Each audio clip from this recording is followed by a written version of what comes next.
예, 우리 역대기 17번째 교재 같이 나누도록 하겠습니다. 오늘은 요담왕 그리고 아스왕 이렇게 두 왕의 이야기들을 27장 그리고 28장에서 찾아 살펴보겠습니다. 성경을 잘 읽어가자라는 뜻으로 이 수요 강론을 진행하고 있습니다. 자, 지난주 역대기 16번째 교재에서는 우리가 살핀 왕이 누구였습니까? 예, 우시야 왕이었죠.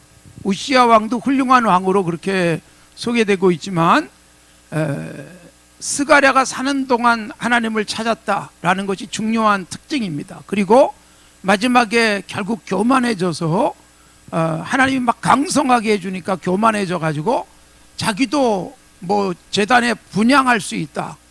그래서 성소에 들어가서 분향을 하려고 하니까 제사장 80명이 들어가서 막지요. 그러다 제사장을 향해서 화를 냅니다. 그런데 화를 내는 그 순간 하나님께서 그의 몸에 나병이 임하게 했습니다. 그래서 그때부터 별궁에서 기거하게 되고 그 아들 요담이 통치를 하는 상황, 그리고 결국 나병에 걸려서 죽을 때까지 그 병을 달고 살다가 죽어서 죽자 왕들의 묘실에 못 들어가잖아요. 또 죽은 다음에도 나병 환자 결국 격리가 되는 것입니다. 그러니까 우리가 끝까지 겸손하게 가는 것, 끝까지 하나님을 잘 찾는 것 굉장히 쉬운 것 같은데 쉽지 않은 이야기라는 것입니다. 저는 사실 지난주에 그런 말씀들을 나누면서 무슨 생각을 했는가 하면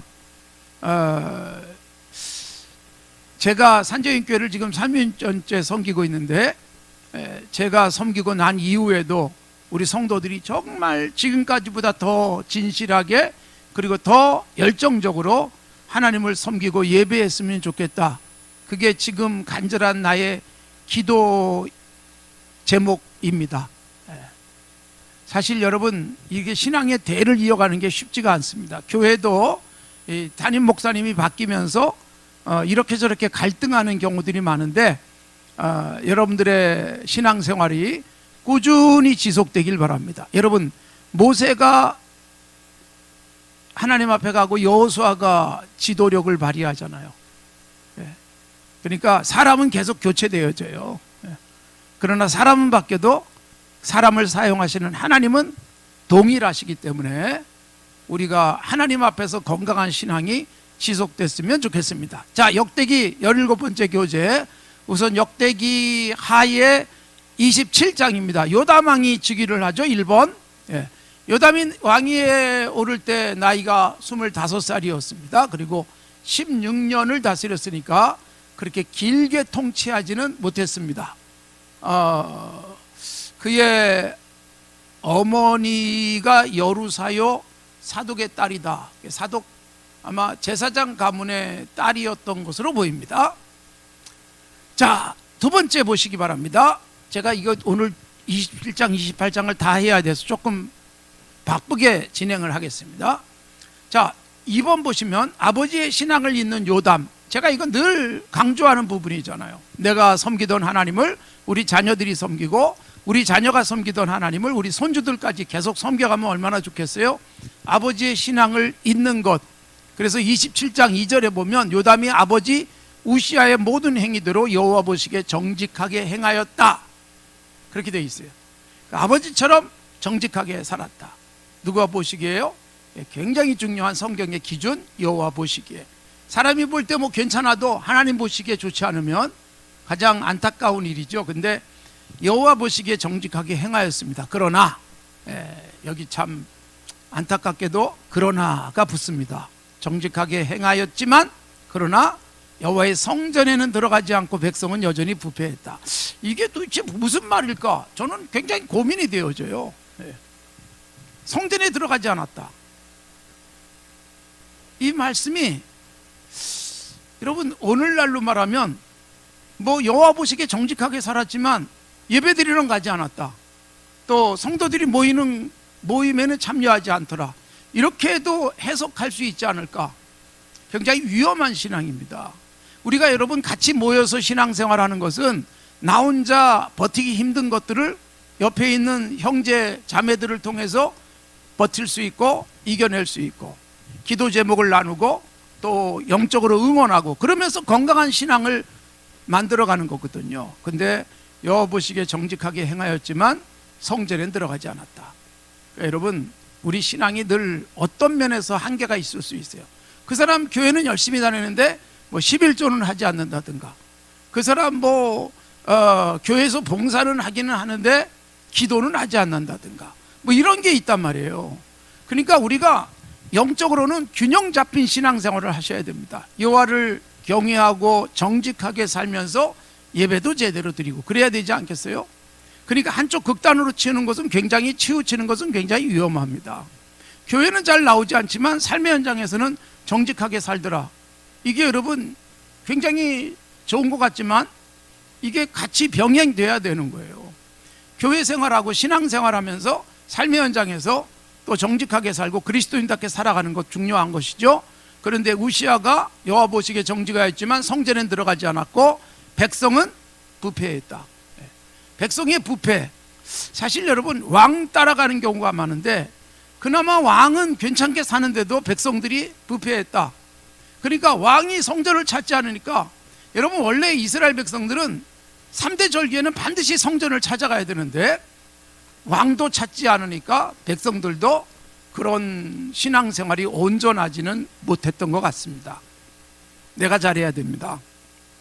특히 지도적 자리에 있는 사람이 잘해야 돼요. 그래서 백성은 여전히 부패하였다. 그러니까 우리가 앞에서 보았던 우시아 왕 시대에 그 말년의 잘못된 부분이 계속 진행되고 있다는 것, 안타까운 일입니다. 자, 3번을 보시면 요담의 행적을 우리가 볼 수가 있습니다.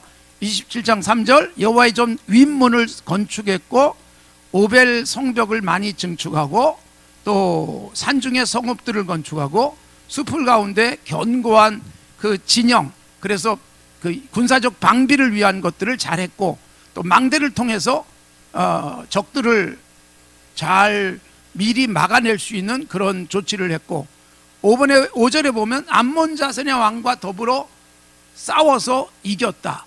그래서 암몬 자손이 은 100달란트와 밀 만고루, 보리 만고루를 바쳤다. 그러니까 여러분 상당히 잘 나가는 왕이에요. 나라도 견고하고 그리고 적들과의 싸움에서도 승리하고, 그러다 보니까 점점 강해졌죠. 자, 27장 6절 4번입니다. 점점 강성해진 요담. 요담이 그의 하나님 여호와 앞에서 바른 길을 걸었으므로 점점 강해졌더라. 여러분 사람을 볼 때 점점 강해지는 사람이 있고 점점 약해지는 사람들이 있어요. 시간이 지날수록 더 잘 되는 사람이 있고 처음엔 괜찮다가 시간이 지날수록 뒤로 점점 물러가는 경우들이 있습니다. 성경이 그런 사례들을 우리가 보는 경우들이 있습니다. 그래서 처음에는 좀 모자란 것 같은데 뒤에 가니까 훌륭한 사람이 되어진 것은 신약 성경 속에서 마가복음의 기록자인 마가 같은 경우가 그런 거죠. 사도행전 13장에서 바나바와 바울의 1차 전도 여행에 쫓아갔다가 중간에 포기하고 돌아오죠. 중간도 아니라 아예 초기에 포기하고 돌아왔어요. 그것 때문에 바울과 그 바나바가 갈라서는 그런 안타까운 일들까지 일어날 정도였지만 뒤에 가서 보니까 훌륭한 마가 요한이 되어 있는 거예요. 마가복음의 기록자. 그래서 바울 사도가 디모데 후서 4장을 쓰면서는 마가 요한을 유익한 사람으로 표하고 있죠. 처음엔 안 좋은데 뒤에 가서 좋아지는 사람이 있어요. 처음엔 뭐 예수님의 제자였지만 그러나 가룟 유다 같은 사람도 있잖아요. 그러니까 시종일관 계속 성장해 가는 것, 점점 강해지는 것 복입니다. 요담은 점점 강해졌어요. 무엇 때문에 강해져요? 여호와 앞에서 바른 길을 걸었으므로. 그렇습니다. 여러분, 우리가 힘이 세지고 더 많아지고 그리고 영향력이 세지는 것은 다른 데 있지 않습니다. 장사하는데 기술이 생기고 그리고 뭐 사업하는데 누구보다 뛰어나고, 이것은 결과예요. 결과. 바른 길을 걸었다, 여호와 앞에서. 그러니까 여러분, 바른 길이 사람이 볼 때만 바른 길이 아니라 하나님 앞에서 바르게 살려고 애썼다는 뜻입니다. 그래서 우리가 점점 강해질 수 있는 비결이 뭐예요? 하나님 앞에서 어떻게 사느냐예요. 하나님 앞에서 바른 길을 걸어갔더니 하나님이 점점 강하여지더라. 점점 강하여지더라. 음악적 그 부호로 말하면 크레센도, 점점 커지고 점점 세지고 이런 거죠. 그러니까 우리가 여러분 하나님 앞에서 바른 길 걸어가면 하나님은 우리가 오늘보다 내일이 더 좋게 하시고 내일보다 그 다음에 더 좋아지게 하시고, 여러 성도 여러분 올해보다 내년이 더 좋아지는 복이 있기를 바랍니다. 자, 그 다음에 5번을 보십시오. 5번은 이제 요담 왕에 대한 마지막인데, 요담의 죽음. 그래서 예루살렘에서 16년을 다스렸다. 5번에 보면 27장 8절에 그렇게 되어 있고, 그 다음에 9절에 그의 조상들과 함께 누움에 다윗성에 장사되고 그 아들 아하스가 대신하여 왕이 됐다. 여러분, 우리가 남쪽 유다에 관한 이 역대기를 읽으면서 가장 중요한 부분이 뭘까요? 다윗, 솔로몬, 그리고 솔로몬의 아들 르호보암 쭉 이어져 가는데 다윗의 가문에서 계속해서 왕이 되더라. 그러니까 왕이 좀 모자라더라도 하나님이 다윗 때문에 후손들이 그 왕위를 잃지 않게 하신 거예요. 사실 여러분, 내가 바르게 살아서 상당히 오랫동안 우리 후손들이 복받으면 얼마나 좋겠어요. 하나님께서 율법에서 말씀을 하셨어요. 출애굽기에서 10계명 속에 담아주고 있잖아요. 여호와를 경외하면 몇 대까지 잘 돼요? 1000대까지 복이 임하는 거예요. 그런데 우상을 숭배하면 하나님이 3, 4대까지 징벌하신다고 말씀하고 있어요. 그러니까 하나님이 징벌은 상당히 가볍고 복은 굉장히 크다, 그렇게도 해석할 수 있을지 모르지만, 여러분 사실 여러분 1000대까지 이어진다는 것은 영원하다는 의미고, 3, 4대까지 하나님의 저주가 임한다는 것은, 글쎄요 3, 4대까지 하나님이 저주를 받다 보면 그 집안이 남아날 수 있을까 싶어요. 저는 그런 생각이 많이 들어요. 3, 4대까지 가면 더 이상 존재도 못하지 않는 거 아닐까, 그런 생각도 듭니다. 물론 하나님의 긍휼과 자비가 크다는 것이 거기에 담겨 있겠지만 그런 생각도 듭니다. 자, 28장으로 이제 우리가 넘어가서 읽도록 하겠습니다. 역대하 28장에서는 요담 왕이 죽은 이후에 누가 왕이 됐죠? 아하스가 왕이 됐다. 다윗의 집안이 계속 왕위를 이어가는 것은 하나님께서 다윗과의 약속 때문이다, 그렇게 말씀을 하고 있죠. 자, 역대기하 28장에서 자 28장 1절, 아하스가 왕위에 오를 때의 나이가 20세였습니다. 예루살렘에서 16년, 그러니까 아버지 그 요담과 똑같이 16년이었어요. 16년 동안 다스렸는데 그의 조상과 같지 않다, 다윗과 같지 않다, 여호와 보시기에 정직하게 행하지 않았다. 이게 참 문제죠. 그러니까 여러분, 다윗은 굉장히 중요한 기준이 됐습니다. 캐논이 됐어요. 잣대가 됐어요. 그러니까 뒤에 오는 모든 왕들을 평가하는 기준이 뭘까요? 다윗처럼 살았나? 다윗과 같이 않은 모습이었는가? 이걸 가지고 평가하는데, 다윗과 같지 않았다, 그건 여호와 보시기에 정직하게 행하지 않았다. 우리가 바로 앞에서 보았던 요담은 여호와 보시기에 바른 길을 걸었기 때문에 점점 강성했다 그랬잖아요. 그런데 안타깝게 또 그 아들 아하스는 다윗 같지가 않았습니다. 여호와 보시기에 정직하지 않았다. 그러니까 우리가 여기서는 그런 그 흐름을 보게 돼요. 아버지가 말년에 참 하나님을 떠나서 살아가잖아요. 그것이 그 아들에게 영향을 미치지 않았을까, 그런 것들을 보게 됩니다. 자, 이제 그 역대기 28장으로 넘어와서 살펴보겠습니다. 요담의 아들 아하스가 왕 위에 올라가는데, 아하스가 아버지처럼 16년을 예루살렘에서 통치한 왕으로 되어 있습니다. 그런데 안타까운 것은 조상 다윗같이 살지 못했다, 여호와 보시기에 정직하게 행하지 않았다. 이게 무슨 의미일까요?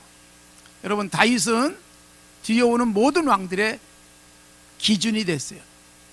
평가하는 데 있어 중요한 잣대가 다윗이었습니다. 그러니까 다윗처럼 살았느냐, 다윗처럼 살지 않았느냐가 좋은 왕이었는가 그렇지 않은 왕이었는가가 결정되는 거예요. 사실 여러분, 이렇게 다윗이 기준이 됐다는 것은 정말 다윗으로서는 명예로운 일이지 않습니까? 우리가 교회 생활하면서도요, 그 장로님 참 좋았는데 그분이 지금도 계신다면 얼마나 좋을까. 만일 이렇게 말하는 사람들이 있다면 그건 복된 장로님이지 않겠어요? 그리고 어떤 교인을 평가하면서 저 아버지 장로님처럼 저렇게 잘 사는구나, 그리고 칭찬한다면 이것도 가문의 명예로운 일이지 않겠습니까? 그런데 아하스는 16년을 다스렸지만 다윗같이 살지 않았다. 여호와 보시기에 정직하지 않았다. 자, 기준 여호와 보시기에. 그러면 다윗은 여호와 보시기에 그래도 건강하게 살았기 때문에 그가 기준이 됐다는 것이죠. 자, 그러면 다윗과 같지 않았다는 것은 뭘까요? 결국 우상 숭배로 가는 거예요. 2절, 28장 2절이 뭐라고 되어 있어요? 이스라엘 왕들의 길로 행하. 이때 이스라엘이란 무엇을 의미할까요? 북쪽 이스라엘을 말하는 거예요. 르호보암 이후에 나라가 남북으로 나뉘죠. 남쪽이 유다예요. 유다와 베냐민, 그리고 북쪽 10개 지파가 북쪽 이스라엘이죠. 그런데 북쪽 이스라엘은 모든 왕들이 다 우상 숭배. 북쪽 이스라엘의 첫 번째 왕인 여로보암을 비롯해서 계속해서 여로보암의 길로 갔다, 여로보암의 길로 갔다, 그렇게 돼 있어요. 근데 여러분, 남쪽 유다의 왕인데, 그리고 아버지가 하나님을 잘 섬겼는데도 여러분, 이 아하스는 북쪽 이스라엘 왕처럼 살았다. 그래서 북쪽 이스라엘 왕처럼 살았다는 게 뭐예요? 우상을 만들고, 그 다음에 3절에 보면 흰놈의 아들 골짜기에서 분향하고, 이게 뭐냐면 우상, 이 흰놈의 골짜기란 그 우상 숭배하는 그 골짜기를 의미하고 있습니다. 뭐 요즘 같으면 왜 산속 어디 깊은 곳에 계속 뭐 성황당도 만들고 온갖 미신을 섬기는 그런 곳 같은 곳을 의미합니다. 그리고 여호와께서 이스라엘 자손 앞에서 쫓아내신 이방 사람의 가증한 일을 본받았다. 그러니까 여러분, 이방 사람을 본받는 거예요. 하나님을 본받고 하나님의 백성 다윗을 본받으며 살면 복일 텐데, 이방 사람을 본받아서 가증한 일을 했다. 하나님 보시기에 가증하다는 뜻이죠. 그리고 자녀들을 불살랐다. 이 자녀들을 불살랐다는 게 여러분, 끔찍하게 뭐 자녀를 불태워 죽였다, 그 의미가 아닙니다. 이게 뭐예요? 우상 숭배의 제사 의식이에요. 여러분, 얼마나 이게 심각한 문제인지 몰라요. 우상 숭배를 하다 보니까 자녀를 막 불태워서 그 제물로 드리면 우상 앞에 정말 바른 제사 의식이라고 생각했던 그 허황되고 가장 망령된 일을 행했다는 뜻입니다. 그리고 4절에 보니까 산당과 작은 산 위에 모든 푸른 나무 아래서 제사를 드리며 분향했다. 그러니까 곳곳에, 여러분, 그래서 우리가 이렇게 산에 가면 다른 종교 또는 사이비 또는 여러분 큰 나무 앞에 빌고 무슨 돌 앞에 빌고 이런 게 있잖아요. 그런 것처럼 이스라엘에도 그런 것을 쫓아가는 사람들이 있었는데, 아하스 왕이 이렇게 탈선했다는 것을 보여주고 있습니다. 그래서 하나님이 아하스 왕에 대해서 징벌을 하시죠. 자, 28장 5절 2번 보시기 바랍니다. 아하스에 대한 하나님의 징벌. 그러므로 그의 하나님 여호와께서 그를 어디다 넘기셨다? 아람 왕에게 넘겼다. 이방 왕이에요. 여러분, 하나님을 섬겼더니 아람을 치게 하고 승리하게 했는데, 하나님을 등지고 우상을 숭배하니까 아람 왕의 손에 넘기셨다. 전쟁의 승패는 뭐예요? 하나님께 있는 거예요. 내가 아람과 싸우는데 아람을 내 손에 넘겼다. 그러면 내가 이긴 거예요. 그런데 나를 아람의 손에 넘겼다는 말은 내가 그 밑에 결국 굴복하는 것을 의미하고 있죠. 그래서 아람 왕의 손에 넘기자 그들이 쳐서 심히 많은 무리를 사로잡아서 다메섹으로 갔습니다. 아람 나라로 많은 사람들을 끌고 갔죠. 그러니까 왕 하나가 잘못 살았더니 백성들이 공고함을 겪는 거예요.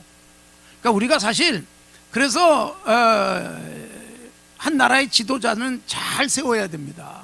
그래서 백성들이 고생하는 일이 있어요. 국민들이 어려움을 당하는 일이 있어요. 그 다음에 또 보십시오. 5절 중반에 보니까 또 이스라엘 왕의 손에 넘기시면, 그러니까 여러분, 아람의 손에 넘기실 뿐만 아니라 북쪽 이스라엘에게 남쪽 유다 예루살렘을 넘겨서 북쪽 이스라엘 왕이 살육을 했다, 그렇게 되어 있습니다. 그러니까 정말 불행하고 안타까운 건 뭐냐, 하나님을 잘 섬기면 하나님이 승리를 보장해 주시고 어디를 가든지 이기게 하시고, 다윗의 삶의 가장 중요한 부분이 다윗이 어디를 가나 이기게 하셨더라, 이게 후렴구처럼 나오는 거예요. 그런데 여러분, 다윗의 후손들이 하나님을 제대로 섬기지 않으니까 아람에게 넘기시고 또 이스라엘, 북쪽 이스라엘에 넘기시고, 그러니까 여러분 굉장히 불행한 아하스의 모습은 하나님의 징벌입니다. 그러니까 우리가 뭔가 잘 안 풀리고 계속 어려운 일이 생기면 나의 신앙생활을 점검해 보셔야 돼요. 물론 여러분 정직하게 하나님 잘 섬기고 살아도 까닭없는 그 고난 같은 것들이 올 수 있어요. 요셉이 고난당했듯이, 욥이 고난당했듯이. 그러나 여러분, 정말로 내가 바르게 살면서 고난당하면 우리 안에 분명히 신호가 있어요. 와, 내가 의롭게 살아서 이런 고난이 오는구나, 이걸 내가 어느 정도 자각할 수 있어요. 그리고 영적으로 좀 그나마 희망이 있는 사람은 내가 문제가 자꾸 생기면 내가 하나님 앞에서 뭘 잘못했지, 이것도 찾아볼 수 있는 거예요. 그러니까 우리가 우리의 삶 속에 생기는 모든 상황들, 문제들을 볼 때마다 제일 먼저 뭘 생각해야 돼요? 나를 생각해야 돼요. 내가 정말 제대로 살아서 주시는 복이라면 이건 최고의 기쁨이죠. 내가 잘못 살아서 오는 어려움이라면 이것도 은혜예요.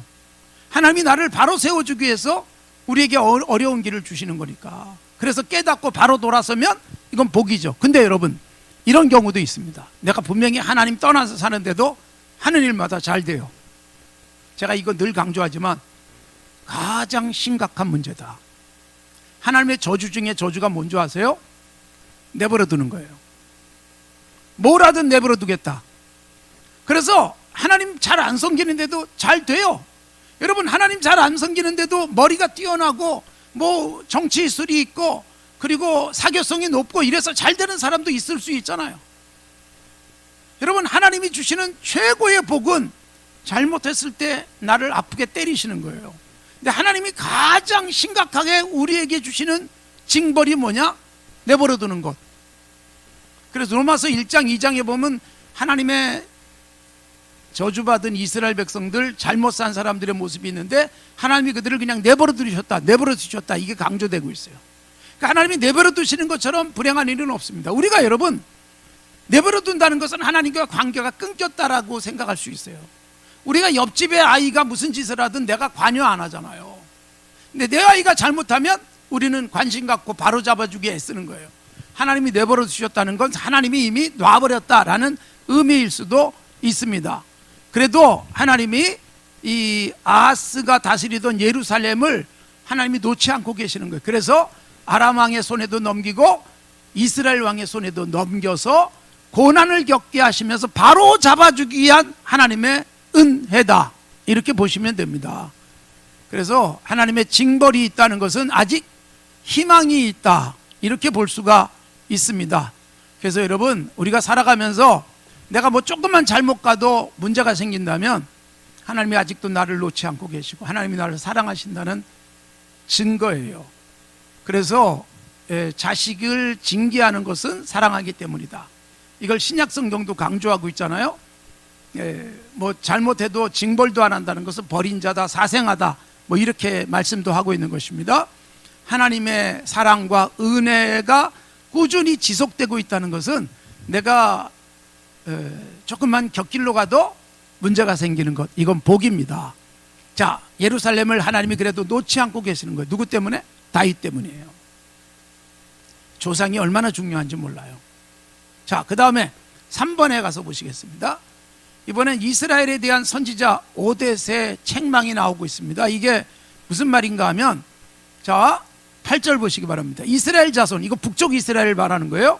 그들의 형제 중에서 그들의 아내와 자녀를 합하여 20만 명을 사로잡아갔다, 재물도 많이 노력하여 갔다 그랬죠. 이게 무슨 얘기냐면 북쪽 이스라엘이 남쪽 예루살렘에서 많이 잡아갔다는 뜻입니다. 그래서 북쪽 이스라엘의 중요한 성읍인 사마리아로 잡아갔다, 그렇게 돼 있죠. 근데 9절에 보니까 그곳에 여호와의 선지자가 있었는데 이름이 오뎃입니다. 9절 보십시오. 그가 사마리아로 돌아오는 군대를 영접했습니다. 그러니까 선지자가 이제 사마리아에 들어오는 북쪽 이스라엘 군대를 영접했죠. 남쪽 유다에서 많은 사람을 잡아가지고 오는데 영접하고 그들에게 이르기를 너희 조상의 하나님 여호와께서 유다에게 진노하셨으므로 너희 손에 넘기셨다. 그러니까 여러분 이거 정신 차리라는 거예요. 너희가 잘나서 너희가 힘이 세서 이긴 게 아니다. 하나님이 남쪽 유다가 범죄했기 때문에 진노하심으로 너희 손에 넘긴 거니까 교만해지지 말라는 의미이기도 합니다. 자, 그런데 9절 끝에 하나님이 넘기셔서 너희들이 남쪽 유다를 이길 수 있었는데 너희의 노기가 충천하여 살류겠다. 이게 뭐예요? 여러분, 하나님은 남쪽 유다가 잘못하니까 북쪽 이스라엘 통해서 때리시는 거예요. 근데 북쪽 이스라엘 통해서 때리긴 때리는데 북쪽 이스라엘이 하나님이 원하는 것보다 더 심하게 때려요. 교만해가지고. 그래서 하나님이 넘기셨는데 분노가 아주 하늘에 닿고 그래서 막 살육하고, 그 다음에 10절 보세요. 이제 너희가 또 유다와 예루살렘 백성들을 압제하여 노예로 삼고자 생각하는도다. 그러니까 여러분, 북쪽이 지금 잘못하고 있다는 것을 선지자가 말씀하는 거죠. 원래 여러분 율법에 이렇게 돼 있잖아요. 형제는 노예로 삼으면 안 돼요. 이게 남쪽 유다나 북쪽 이스라엘이나 다 형제 집하고 형제 족속이잖아요. 그런데 예루살렘 남쪽 유다를 압제해 가지고 막 잡아온 그 유다 사람들을 노예로 삼고자 하는데 너희는 하나님 앞에 범죄함이 없느냐? 지금 남쪽 유다가 범죄해서 하나님이 징벌하는데 너희는 깨끗한 줄 아냐? 너희는 뭐 정직한 줄 아냐? 너희는 바로 섰기 때문에 그렇게 하는 건 줄 아냐? 단순하게 하나님이 남쪽 유다를 벌하기 위해서 너희를 사용했을 뿐이다. 그래서 11절 그런즉 너희는 내 말을 듣고 너희 형제 중에서 사로잡아온 포로를 어떡하라? 놔줘라. 풀어줘라. 그렇지 않으면 하나님의 진노가 임할 것이다. 굉장히 중요한 말씀인 거예요. 예? 그러니까 여러분, 우리가 오늘 뭐 이거 다 우리가 살피지 못해도 사실 우리들에게 심각하게 도전을 해주고 계시는 말씀입니다. 북쪽 이스라엘을 향해서 형제를 너무 잔인하게 하나님이 좀 가서 살짝 때려주라 그런 거예요. 그런데 그냥 막 죽여요. 하나님이 굉장히 진노하시죠. 예? 그러니까 이 부분에 대해서 우리가 잘 생각해야 됩니다. 그러니까 남쪽 유다 사람들을 데려다가 노예로 삼고 이건 하나님이 기뻐하는 것이 아니다. 다 돌려보내라. 예? 다 돌려보내라. 예. 14절에 보면 이에 무기를 가진 사람들이 포로와 노력한 물건을 방배들과 온 회중 앞에 둔지라. 15절 이후에 이름이 기록된 자들이 일어나서 포로를 맞고 노력하여 온 것 중에서 옷을 가져다가 벗은 자를 입히고 신을 신기고 먹이고 마시게 하며 기름 바르고 약한 자들을 모두 나귀에 태워서 종려나무성 여리고에 이르러 그의 형제에게 돌려준 후에 사마리아에 돌아. 그래도 북쪽 이스라엘이 이게 희망이 있는 게 뭐예요? 선지자 오뎃이 이렇게 외치니까 그래도 말 듣는 거예요. 그래서 포로로 잡아온 사람들에게 옷 입혀주고 먹이고 신발도 신기고 그래서 다 돌려보내주더라는 거예요. 그래서 나귀에다 태워서 집으로 돌아가게 만들고 그들은 북쪽 이스라엘의 사마리아로 돌아왔다, 그겁니다. 그러니까 여러분, 우리가 이거 조심해야 돼요. 약한 자를 우리가 징벌할 때도 하나님의 사랑을 가슴에 품고 징벌해야 되는 거예요. 우리가 여러분, 악에 대해서 분노가 지나칠 수 있어요. 정의를 실현하는 것들은 정의를 실현하는 것 정도로 해야지, 정의를 세운다는 이름으로 무자비하게 폭력을 행사하고 그리고 까닭없이 사람을 죽이는 것은 굉장히 심각한 문제입니다. 그러니까 여러분, 지금 우리가 잘 알고 있지만 IS 이슬람 국가잖아요. 이들이 여러분 뭐 이런저런 명분을 내세우지만 그들의 방법이 다 악한 거예요. 폭력, 테러 이런 것들이잖아요. 이스라엘과 하마스의 싸움 가운데서도 하마스가 지나치게 공격적이고 그리고 이슬람 세계가 지나치게 폭력적인 것은 굉장히 심각한 문제예요. 이슬람이 여러분 캐치프레이즈가 그거 아니에요. 한쪽엔 코란, 한쪽엔 칼이에요. 그러니까 마호멧을 믿겠느냐 아니면 칼에 맞아 죽을래 이런 거거든요. 그러니까 우리가 조심해야 돼요. 우리는 복음을 전하는 우리들은 악한 자라 할지라도 따뜻하게 대해야 돼요. 원수가 배고프면 먹여라, 목마르면 마시게 하라. 이게 하나님의 백성들의 중요한 원리라는 걸 놓치지 마십시오. 그러니까 우리가 정의를 행하는 것 때문에 이게 악이 되지 않도록 하셔야 돼요. 그러니까 의라는 명분으로 하나님이 기뻐하지 않는 폭력, 살육, 지나치게 잔인하게 행동하는 것들은 위험한 거예요. 그러니까 우리가 누가 미울 수 있어요. 그럼 그 미움은 절제돼야 됩니다. 미운 자식 떡 하나 준다 그런 뭐 얘기도 있잖아요. 예? 그러니까 정말 예수님이 산상설교에서 말씀하신 게 달라고 하면 그냥 주라. 이게 굉장히 중요한 말씀이에요. 때로는 나하고 별로 사이가 안 좋은 사람이 어려움을 겪으면 가서 도와줘야 돼요. 그럴 때 도와주는 게 건강한 그리스도인의 모습이고 로마서 12장에서도 바울 사도가 강조한 부분입니다. 자, 여기서 조금 더 나갑니다. 아하스가 끝까지 돌아서질 않습니다. 그쯤 되면 아하스도 정신을 좀 차려야 되잖아요. 북쪽 이스라엘은 선지자가 말하니까 그대로 말을 들어요. 그래도 여러분, 북쪽 이스라엘은 한 명의 왕도 여호와를 경외하는 왕이 없음에도 불구하고 선지자가 말하니까 남쪽에서 자부한 포로들을 돌려주고 대접도 하고 그러잖아요. 그런데 아하스가 그쯤 되면 하나님 앞에 손 들고 정신 차려야 되는데 4번 보십시오. 아수르의 도움을 구하는 아하스 28장 16절. 그때 아하스 왕이 누구에게 사람을 보내요? 아수르의 사람을 보내요. 그리고 도와달라는 거예요. 이는 에돔 사람이 와서 유대를 치고 그의 백성을 사로잡았기 때문이다. 그런 말씀이 나오죠. 네. 여러분 19절에 보면 이스라엘 왕 아하스가 유다에서 망령되게 행하였기 때문에 여호와께서 크게 범죄하는 그 유다를 낮추신 것인데, 그러면 어떻게 해야 돼요? 하나님께 회개해야죠. 우리가 뭔가 안 되면 하나님 앞에서 내가 제대로 살았는지 점검해보라는 말씀을 드렸잖아요. 그러니까 지금 막 적들이 와서 우리를 괴롭히면 하나님 앞에서 회개하고 하나님 앞에서 바로 서기 위해서 했어야 되는 거 아닙니까? 그런데 여러분, 하나님께서 유다를 지금 낮추셔서 회개하기를 원하는데 회개는커녕 강대국 아수르에게 도움을 청하는 거예요. 여러분, 이게 가장 심각한 문제입니다. 이사야 선지자도 이 부분을 하나님의 백성들이 잘못하는 것으로 책망을 많이 합니다. 이사야 선지서에서 도움을 구하러 이집트로 내려가고 도움을 구하러 다른 나라를 의지하는 것, 하나님이 너무너무 슬퍼하시는 거예요. 우리가 필요하면 우리 아버지한테 구해야죠. 예?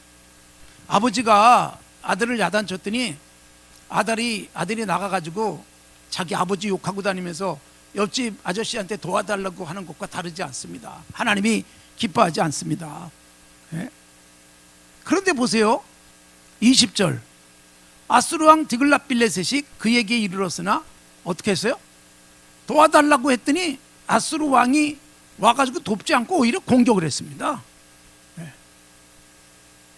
그러니 여러분, 이 하나님이 아닌 다른 곳에 손 벌리고 다른 데 도움을 청하는 것은 하나님이 가장 싫어하는 것이고, 이게 바로 불신앙 중에 불신앙입니다. 그래서 21절. 아하스가 여호와의 전과 왕궁과 방백들의 집에서 재물을 가져다가 아수르 왕에게 주었어요. 아수르가 와서 치니까 오히려 아수르에게 도와달라고 그랬더니 아수르가 와서 공격을 해요. 그래서 아하스가 막 성전에 있는 것, 왕궁에 있는 것, 그리고 백성들의 집에 있는 재물을 가져다가 아수르 왕에게 주었지만 유익이 없더라, 효과도 없더라, 그 말이에요. 그러니까 여러분, 우리가 뭔가 일이 안 풀릴 때는 하나님께 엎드려야 돼요. 아하스는 회개하지 않습니다, 끝까지. 그리고 오히려 아수르를 붙들다가 아수르가 그들을 오히려 더 괴롭히게 됩니다.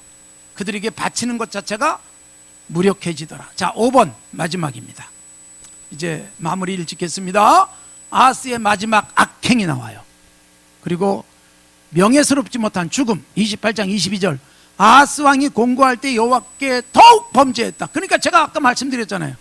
문제가 생기면 하나님을 바라봐야 되는데 공고한 일이 생기니까 더 범죄하는 거예요. 더 범죄. 그래서 23절. 자기를 친 다메섹 신들에게 제사하고 아람 왕들의 신들이 그를 도왔으니 나도 그 신에게 제사하여 나를 돕게 하리라 하였으나 그 신이 아하스와 온 이스라엘을 망하게 하더라, 그렇게 말합니다. 그리고 24절, 아하스가 하나님의 전에 기구를 모아서 하나님의 전에 기구들을 부수고 또 여호와의 전 문들을 닫고 예루살렘 구석마다 제단을 쌓고, 25절, 유다 각 성읍에 산당을 세워서 다른 신에게 분향하고 그의 조상들의 하나님 여호와를 진노하게 했다. 그러니까 여러분, 이렇게 철저하게 처음부터 끝까지 잘못 살기도 쉽지 않습니다. 정신 차릴만 한데 이런 거예요. 이스라엘의 가장 악한 왕이었던 아합도 하나님 앞에 회개하는 그런 일이 있었는데, 여기 여러분 이 아하스는 정말 악한 왕으로 마무리가 됩니다. 그래서 아하스가 마지막 죽는 모습이 나오죠. 근데 27절 보십시오. 아하스가 그의 조상들과 함께 누우매, 우시아는 여러분 그 나병에 걸렸기 때문에 왕들의 묘소에 들어가지 못하고 옆에 묻혔지만, 이 아하스는 조상들과 함께 누우매, 즉 죽었더니 이스라엘 왕들의 묘실에 들이지 않고 그랬어요. 그러니까 왕들의 묘지에 못 들어가는 불명예를 안았습니다. 그리고 그의 아들 히스기야가 왕이 됩니다. 자, 여러분, 우리는 이제 다음번 히스기야를 기대해 볼 만해요. 아하스는 이렇게 시종일관 나쁜 왕이었잖아요. 그런데 그 나쁜 왕 아래 히스기야 같은 좋은 왕이 태어나요. 그러니까 하나님의 은혜다라는 거 제가 계속 강조하잖아요. 내가 잘했는데 잘한 것에 대한 상보다도 내가 여러분 잘못하는데도 하나님께서 나를 긍휼히 여기시는 게 은혜고, 우리 아버지가 좋은 신앙생활 못했는데 내가 하나님을 잘 섬길 수 있는 거, 이게 은혜인데, 다음에 우리가 살피게 될 히스기야는 정말 하나님이 주시는 복을 받은 왕입니다. 그래서 자, 지금까지를 쭉 정리하면 요아스, 아마샤, 우시야, 요담, 거기까지는 그래도 괜찮았지만 아하스에 와서 무너졌고, 아하스가 무너뜨린 것을 히스기야가 바로 세우고, 그 다음이 여러분 므낫세, 아몬, 요시야 막 이렇게 내려가는데 참 멸망을 향해서 가고 있는 남쪽 예루살렘의 모습을 볼 수가 있습니다. 사랑하는 성도 여러분, 나의 신앙 우리 자녀들에게 건강하게 계승될 수 있도록 바르게 살아가시고 섬기시고, 또 우리 믿음의 집안 잘 세워가십시오. 하나님이 조금이라도 나를 찌르고 자극하시면 바로 회개하고 하나님 앞에 엎드리십시오. 하나님이 내게 징벌하시는데 다른 데 가서 도움을 구하는 것은 하나님에 대해서 완전히 등 돌리는 최악의 신앙의 모습입니다. 건강한 신앙생활, 성경 잘 읽으시면서, 아, 이 왕들의 이야기가 왜 기록되어 있는가? 나를 위한 것이다. 내가 도전받고 내가 이것을 통해서 교훈받아서 바르게 살도록 하기 위한 하나님의 우리에게 주신 선물이다라고 생각하고 성경 잘 읽으시면서 성경 속에 나타난 하나님의 은혜들 더 풍성하게 누리시는 우리 성도들이 되시기를 바랍니다. 저는 우리 교육자들과 함께 내일 수련회 마치고 돌아올 겁니다. 마무리 잘 되도록 기도해 주시기 바랍니다. 기도하겠습니다. 하나님 아버지, 감사합니다. 우리가 성경 바르게 읽기 위해서 끊임없이 읽고 묵상하고 또 정리하고 교훈을 살피고 있는데, 하나님의 말씀이 우리 가슴속에 들어오게 하시고 읽고 머리에만 채우지 않게 하시고 가슴이 뜨거워지고 삶의 현장에서 실패한 왕들의 모습, 또 복받은 왕들의 모습 우리의 삶에 적용하면서 우리도 복받고 믿음의 가문 만들어 가도록 은혜해 주시옵소서. 예수님의 이름으로 기도드리옵나이다. 아멘.